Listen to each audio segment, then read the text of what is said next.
on some of the questions, very pertinent questions, my colleague MP Myers raised. And we shouldn't take it lightly, some of those questions that was posed. And I do agree with him that many ministers came and many ministers didn't answer the House of Parliament. Seemingly that ministers seems not to want to answer to Parliament, but yet it is different in Holland that when ministers goes to the first chamber, second chamber, they answer to the first and second chamber, and they're not afraid to give answers. Minister, I'm not pertaining to you, you now new, but we do hope that we're going to get answers from you than the previous ministers who was there. Because to me, all of them turn out to be somewhat of Uncle Toms. Tell you plain how it is. Parliament is a house that asks questions, and ministers has a right to answer Parliament. If it's sensitive information, then the minister should say so and give Parliament that sensitive information that the public do not need to hear. But it can be that questions are asked, but ministers seemingly not wants to answer to Parliament. Madam Chair, our faction, the points of discussion have stand firm in the House of Parliament, not today, not yesterday, but days, months, and years. We have stood strong on our stands and our belief of what we believe in. While there's those who are there who may differ and have their own opinion, I respect that. But I've always believed that there comes a time when we as a people need to seriously look at what is right for our people. Sometimes it takes certain things, certain issues to happen in order for the country itself to wake up to what is happening in this country. Madam Chair, I'm a firm believer, and it will never ever change till the day I die or quit politics or done with politics, that we must become independent. That will never change, no matter what. There's those who it's a taboo issue for them. But just over the weekend, I saw an article come out, Madam Chair, that even the Dutch passport is going to be taken away from a number of people out there. And you could bring all the lawyers you want, you could pay all the lawyers you want, and it still ain't going to work in your favor. Because anything to do with the passport is not St. Martin. It's not the house of this parliament. Well, people elect us here, but we makes no decision on the obtainment of your Dutch nationality and your Dutch passport.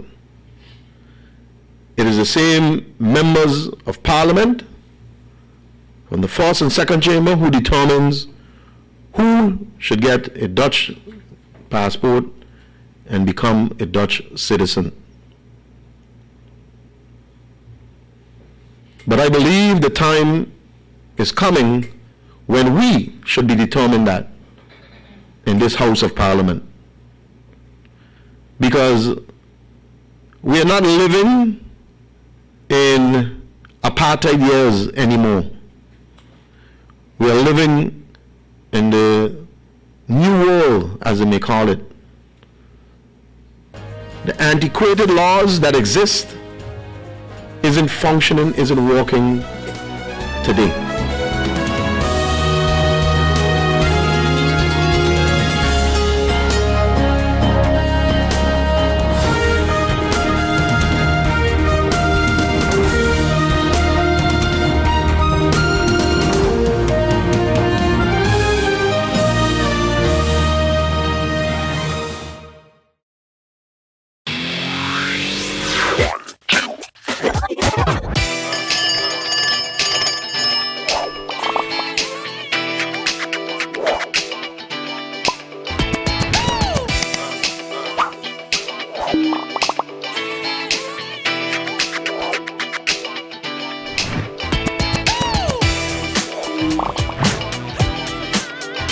SXM, connecting you.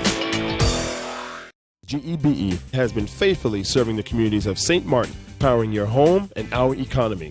Come rain or shine, our qualified team of professionals are working hard 24 hours a day to provide you and your family with safe, reliable electricity and water. We use the latest technologies and test our products daily to maintain the highest international standards. Our friendly staff is always there to assist you, whether in person, over the phone, or online. We are committed to constantly improving our products and services, making them more efficient, effective, and environmentally friendly to serve you better today and our next generation of clients tomorrow. GEBE, powering a brighter future. Our friend Megawati is here with tips to save you energy. 1. Turn your airco temperature up. 2. Use a ceiling fan instead. 3. Buy energy-saving products. Save some green with NVGEBE.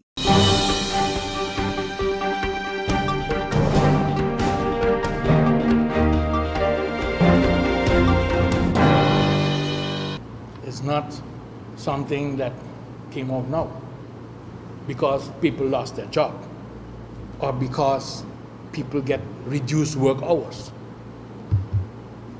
or because the prices in St. Martin all of a sudden after the hurricane got up and was jacked up, and so it's hard to live and to survive in St. Martin. I have here a slide that we prepared from the poverty in St. Martin as it was analyzed by Transparency International and as it was provided to our government as information. They analyzed the data of the census. You all remember that in 2010, just after and surrounding the time that we became an autonomous country in the kingdom, they did the census and they reported. The latest census survey from 2011, the results show that 75% of all households have less than 4,000 guilders or $2,222 a month in gross income. Using the neighborhood norm for St. Martin, this would mean that more than 75% of the St. Martin households live under the poverty line. An official report. We went to Parliament, and in Parliament we shared twice that this is the result of the report. We want you all to do something about it because poverty is a violation of human rights. And so our legislation has to be adjusted. What did government do? We came out with an eradication of poverty declaration as anti-poverty platform. And we wanted all the political parties that wanted to participate in the elections to sign it so that we could see for we and for who we have to vote. Who wants to eradicate the poverty? Because if 3 or 4 households in St. Martin is in poverty, that's the majority. So who wants to work for the people? And so we gave them the eradication of poverty declaration. And 2 years ago, that election when we brought it up, none of the political parties wanted to sign. But this election that we got all of a sudden, if you remember, after Irma, they brought down the government, and then this new group wanted to have elections. And so they got the elections, and there were 4 political parties, and of these 4 political parties, 2 of them, they decided to commit themselves to eradicate the poverty. Who were those 2 parties, for you to know? That was first the St. Martin Christian Party that came out and even went out in the press and signed the Eradication of Poverty Declaration. And the other party was the USP Party, United St. Martin Party. They also wrote to us a letter where they committed that they want to eradicate the poverty. So what we did, when the election was held, then we went to the governor. We told the governor, last year already we told you that this poverty had to be eradicated. So we want you for the instructions that you're going to give to the informateur to start the process to get to a new government. We want you to prioritize the eradication of poverty, because if the NIBUD norm already showed that 3 of the 4 households is in poverty, after Irma, the situation is only worse. And what they said and what they told us at that time was, okay, we will have the informateurs to meet you. We got a meeting with the informateurs. We gave them what to do to eradicate the poverty based on our anti-poverty declaration. And the result was a report from the 2 informateurs with nothing of it in it. So because of that, we went publicly and we addressed now the formateur, which was Mr. Theo Heilige. And we presented him with a letter with the request for a meeting, but also with the same information that we give to the informateurs for him to put that in the governing program when he was going to form his process to get to a new government. Take this into consideration. Make it a priority to eradicate the poverty.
Hey ma, how you doing? You busy? I hear, just paying some bills, taking care of business, you know what it is? I know, you're doing your online banking. I don't have to stand in those long lines to pay bills. I can transfer when I want. I can check my account wherever. It's like the bank open 24/7. I even here checking the statement right now as we're talking. How's Miami? Well, that's why I'm calling. I'm finishing up a few songs now, but I'm afraid that studio time might be more than I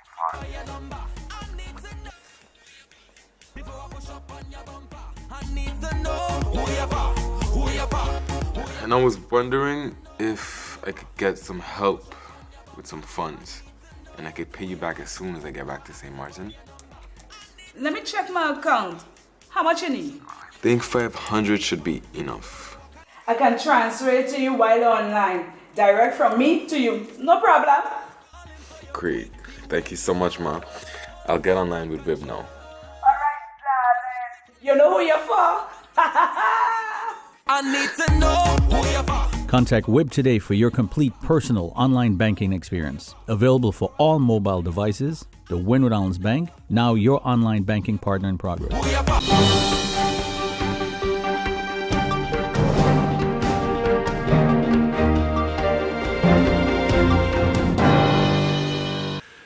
First of all, I'd like to thank Dr. Van Leeuwen for his many years of service to the community. He was our ENT specialist on the island for many years, and I believe he's moving on and retiring. And in order to provide continuity of service, the SMMC has now a team of 13 ENT, or ear, nose, and throat specialists that have started as of October 1st. So these are specialists that are coming out of the Netherlands. They have combined 25 years of experience and can provide a range of services in regards to ear, nose, and throat. They're also looking at providing hearing aid support, and very happy to hear they also subscribe to our philosophy that prevention is better than cure, and they're happy to help us with our schools in terms of educational programs to help educate our youngsters in terms of how do they protect their hearing, how do they make sure that they remain healthy. Again, prevention is better than cure. For those who are interested in making appointments with the new ENT specialists, they can contact the outpatient department at the SMMC. Appointments can be made Monday through Fridays from 8 a.m. to 4:30 p.m. And the patients from SZV do require a referral letter from their family doctor. I think this is very much in keeping, again, with our goal as ministry to deliver quality care close to home. And I think that having a team of 13 specialists certainly goes a long way to ensure that continuity of care. The second topic I'd like to touch on is, periodically I like to go out with the inspectors from the Ministry of VSA. And last week I went out with labor inspectors. I always think it's a good idea to understand what challenges they are encountering and what kinds of things that they're finding in the community. So I went out last week with 3 of the labor inspectors. Hats off to them. I think they work in challenging times and, in a sense, frustrating times. It's interesting that each of the different ministries have inspectors, but each of them have different roles, different authorities. And I find it very interesting to see some of the challenges that they encountered. For example, we went to one government-owned entity where the initial response to the inspectors was to deny them access for an inspection of the facilities. I think this is clearly inappropriate, and it's something that I will bring up with the management of that entity. Some other things that we found, for example, very gross noncompliance. Again, this is something that I've mentioned over the past couple of years, but imagine that we go out and we find a construction, a French company operating on the Dutch side with workers from Portugal, Venezuela, others, no proof of payment for taxes or for social insurances. And to our Minister of Finance, if we're looking to secure the funding that we need for the country to recover, we all need to make a collective effort to improve compliance. Some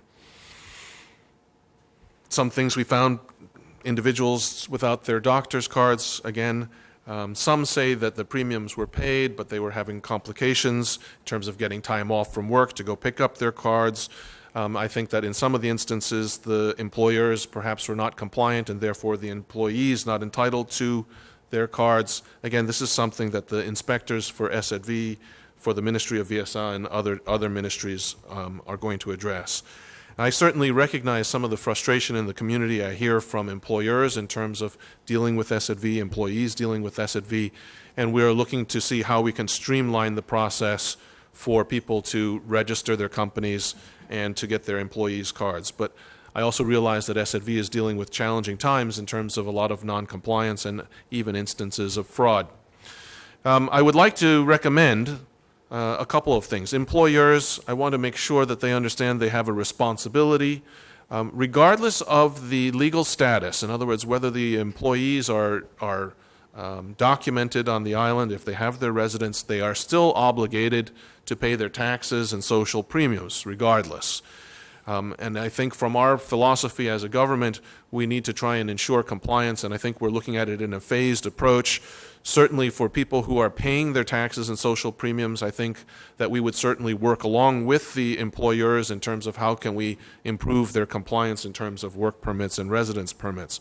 But I think for certainly that those companies that are not paying their taxes and social premiums, that's unforgivable, and that's something that for the country, it's something that we simply cannot afford to do. We met many employees. It was very surprising. Many of them didn't have pay slips. Again, I want to encourage all employees, you are entitled to a pay slip. The pay slip is actually your proof that your taxes and social premiums are being paid. So I would recommend that all employees ensure that they're getting a pay slip and ensure that it shows that their taxes and premiums are being paid. I would recommend you have your last pay slip with you, or everybody's got a smartphone these days.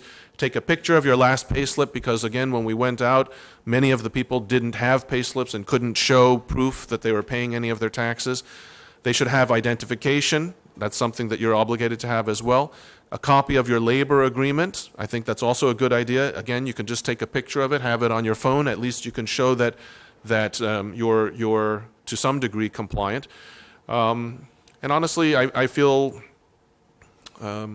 it's troubling to see that a lot of these employees are being, in my opinion, taken advantage of. You know, they're working in good faith, and actually many of them who were non-compliant believed they were compliant. In other words, you know, they said, oh, but I have a labor agreement. Yes, my taxes are being taken out. But in the end, when you actually ask them for proof, there's no proof. And so you feel that they're actually being taken advantage of.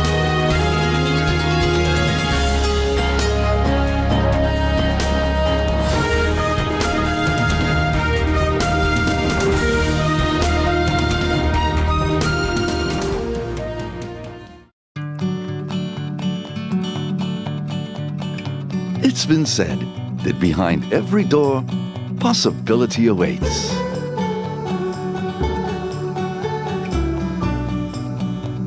How much possibility depends on which door you open first. Every day, we help our customers discover the possibilities in their lives. It all starts with a conversation. Scotiabank. Discover what's possible.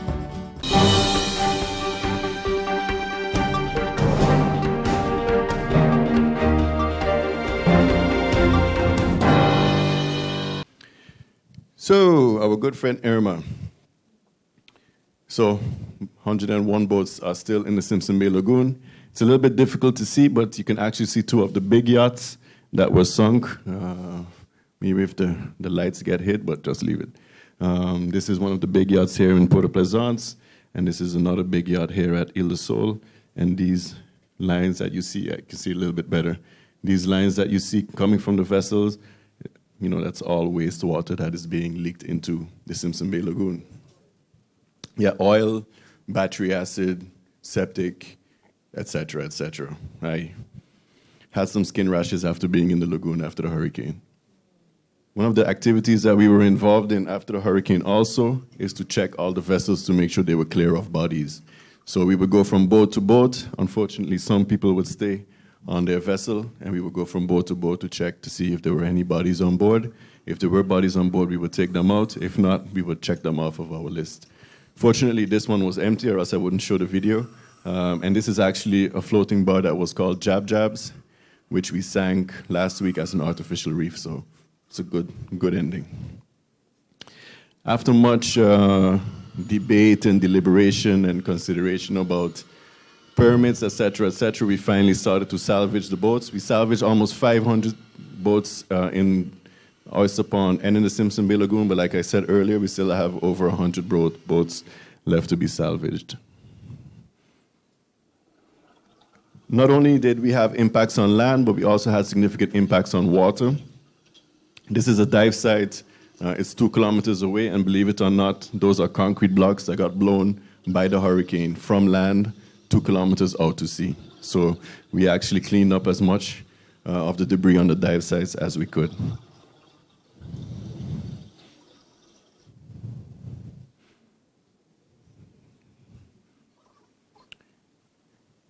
This is Mullet Pond. Mullet Pond is a Ramsar site. It's the only Ramsar site on St. Martin. Ramsar means that it's a wetland of international importance.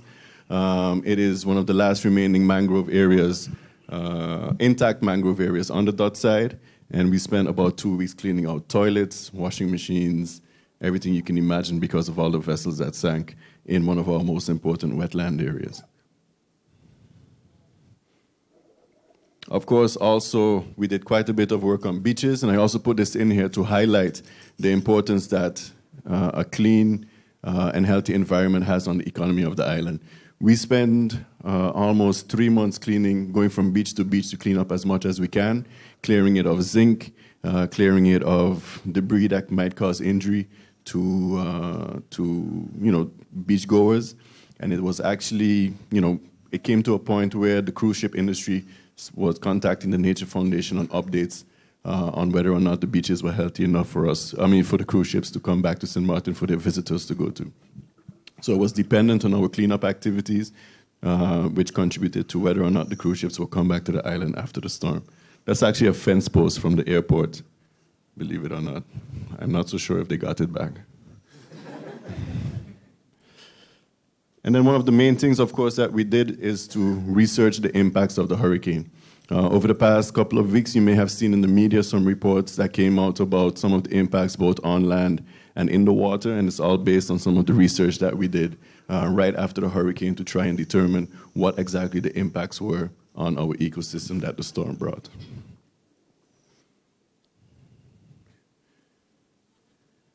This is our mangrove reforestation project that we did together with EPIC. We lost about 70% of all our mangroves on St. Martin, so we have an ongoing project where we use a reforestation technique to regrow most of our mangrove forests on the island. So we use a PVC pipe, fill it with mud, and then after we fill it with mud, we put a mangrove shoot inside. And they're actually doing quite well.